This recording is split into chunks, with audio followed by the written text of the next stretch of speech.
Hey artists, this is an advanced drawing demo and you can kind of pick and choose the approach that works best for you. The first thing is making sure you have a good clear reference and that you've with a light pencil kind of drawn everything out, right? So I did a pretty decent job here. I've tried to notice where the highlights are in the glaze, where all these little pecans and nuts are. Probably there's a few more or a few that I've missed, but I can always layer that in. So we're gonna think in layers in the drawing from the back to the front, or from sort of what's, thinner and more simple to kind of what's closest to us and has the most visual detail.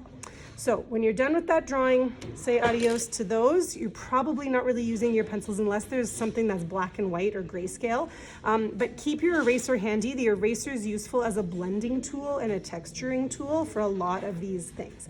So if you're doing colored pencil, the other video where I flip through this book, and I'll leave this book at the front table, there's all sorts of ways to get different textures and different shading happening.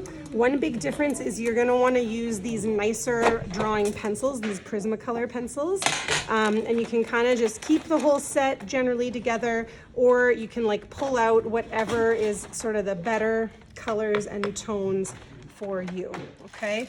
Good thing to have a pencil sharpener handy too.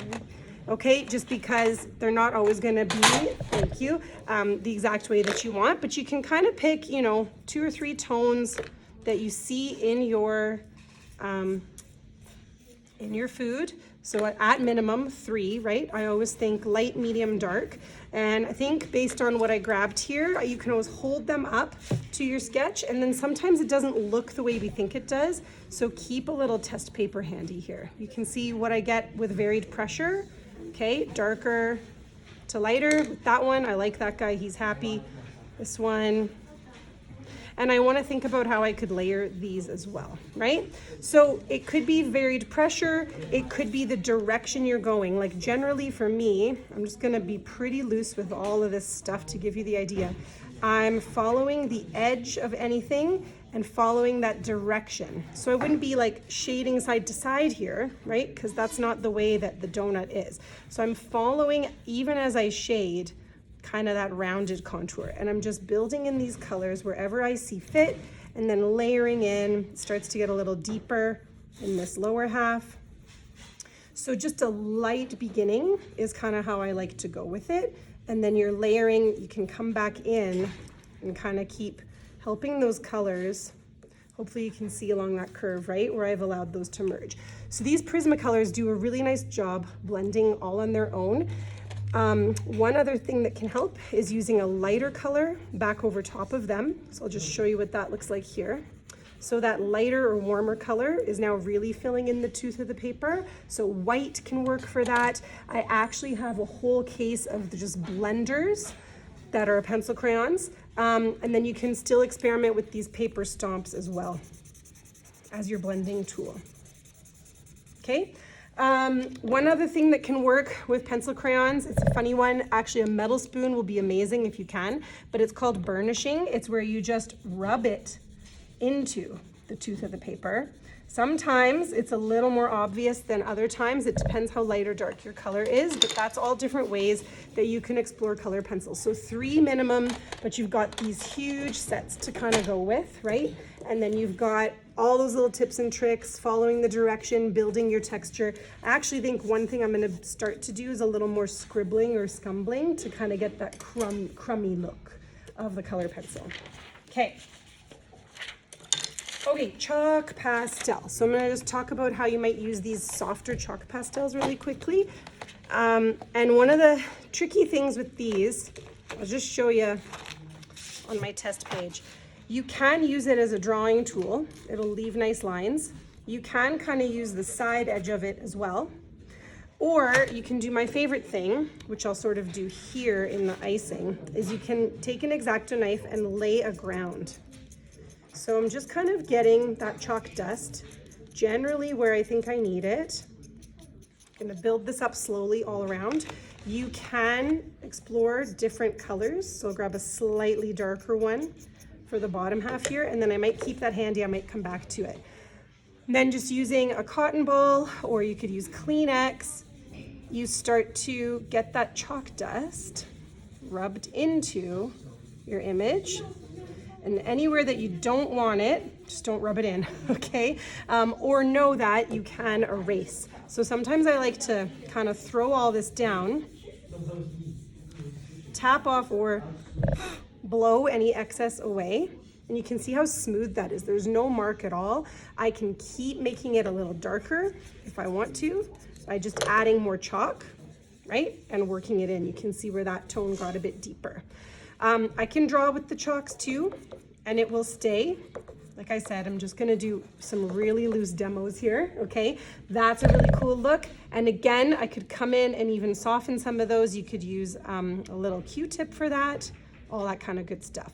If it goes somewhere that I don't want it, like example right here, that's where you can take, I like these brown erasers for really strong removal of the chalk. Or these kneaded erasers can make some really cool textures. Again, depends on your food.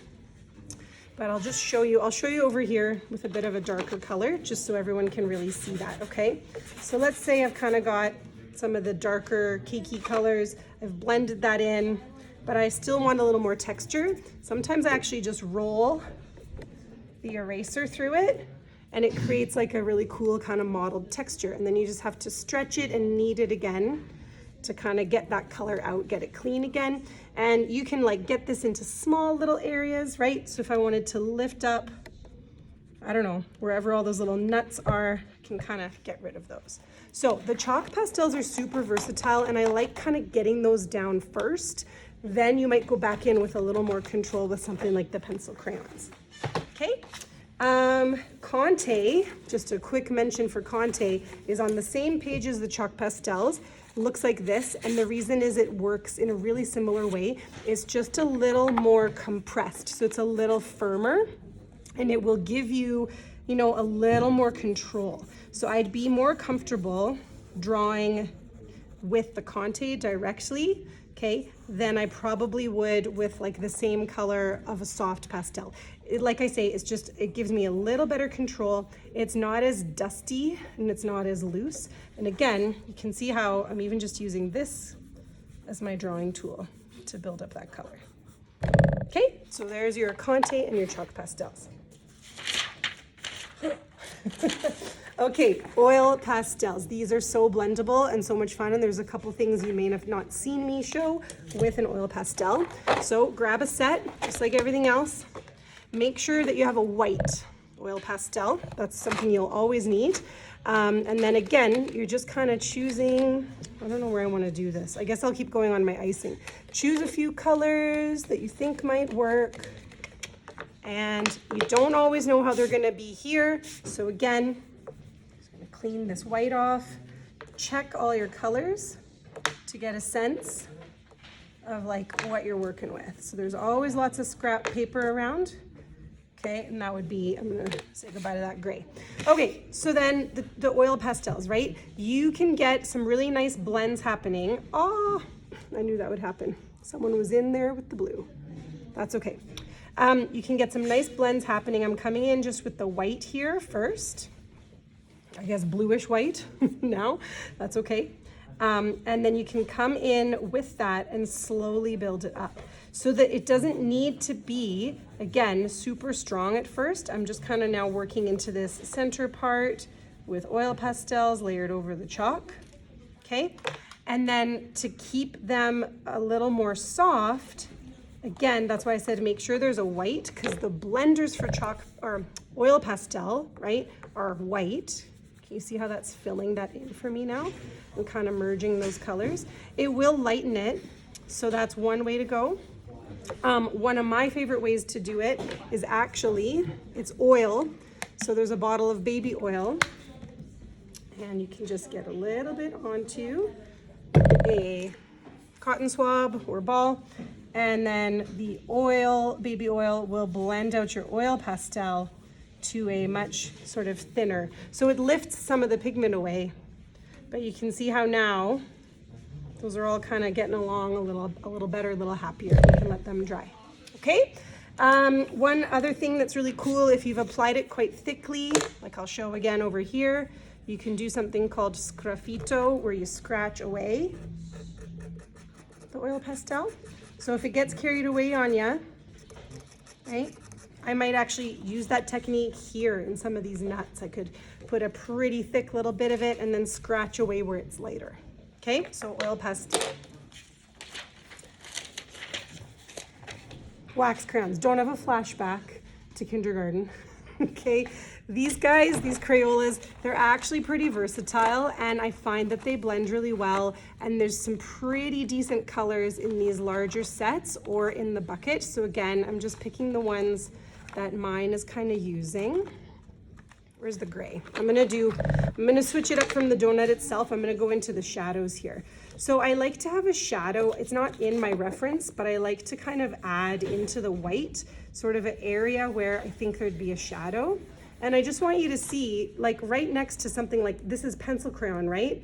The wax crayon is just as detailed, just as controlled, but it fills in areas quite a bit faster, which can be really nice, right? If you have a bigger sort of section, you might try wax crayon. And the thing is, you don't need tons of pressure. I'm just very lightly building it here. When you really love the color, you can get those deeper tones, like the shadows closest to the donut, like that. Okay? Again, on the book, lots of different techniques, varied pressure. You can also use the baby oil for that. And one super cool thing, I'm sorry I didn't bring it, hair dryer. You can heat up the paper first, and then as you do the wax kind of melts right into your paper, and it's much smoother and more blended. So I'm not showing it, just imagine it. Just use your imagination on the wax crayons. Okay, almost there. So then I wanted to, talk a little bit about colored markers. So we have our basic colored markers, which, you know, my color palette's pretty limited. That's kind of all I'd use from these sets here. And then of course we have these alcohol-based markers where there's a lot more colors to choose from. Now, these have all different names you want to read, like I've got mocha, praline, hazelnut. Read the names, but again, use your little test page because you're never gonna know what the heck these things are doing. So I kind of like these for like strong edges and maybe top layers of things. So I'm just gonna give a sense of how these little fine tip markers can work. They might work really well if there's a super clean edge, okay? Or on some of the edges of these nuts, you're getting the idea. But I wouldn't want them by themselves, right? I'd kind of soften them, again, with something else that I've done previously, like pencil crayons, wax crayons, whatever. So the little fine liner guys, or even a Sharpie, just use that pretty sparingly. And then these alcohol markers, the thing to know about them, I'll just start, there's a chisel tip, okay? And then there's a brush tip. Sometimes one or the other ends up being a little more dried out. That's okay. Test them first. Sometimes you can find a duplicate of your same or similar color, okay? So you need to really check, because this I thought would be great in my donut, and then when I looked, no, it's quite peachy, so goodbye to that. But let's say I find a few that I like and I want them to blend. Nope, that's not it either. I'll go to the deep browns. I want these alcohol markers to kind of blend into themselves. You can, okay, I keep grabbing that one. I'm sorry, everybody. I'm just trying to find like two colors I'm happy with. Okay, I'm happy with you, hazelnut. And let's see what light beige looks like. Quite pinky as well. Hang on. See, this is the case for check all your markers. Nope. Come on, mocha.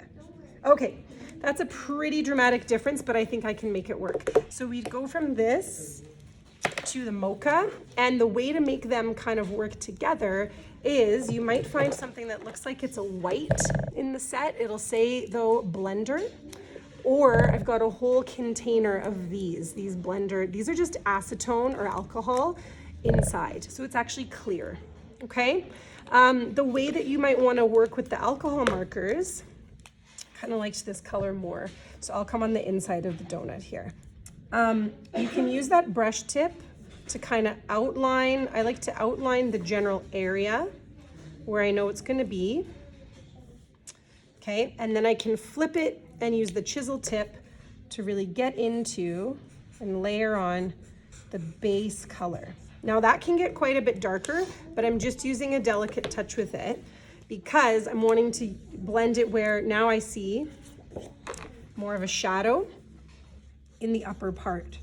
But I don't want this to look so crazy and have them look so different. And this is where the blender comes in, okay?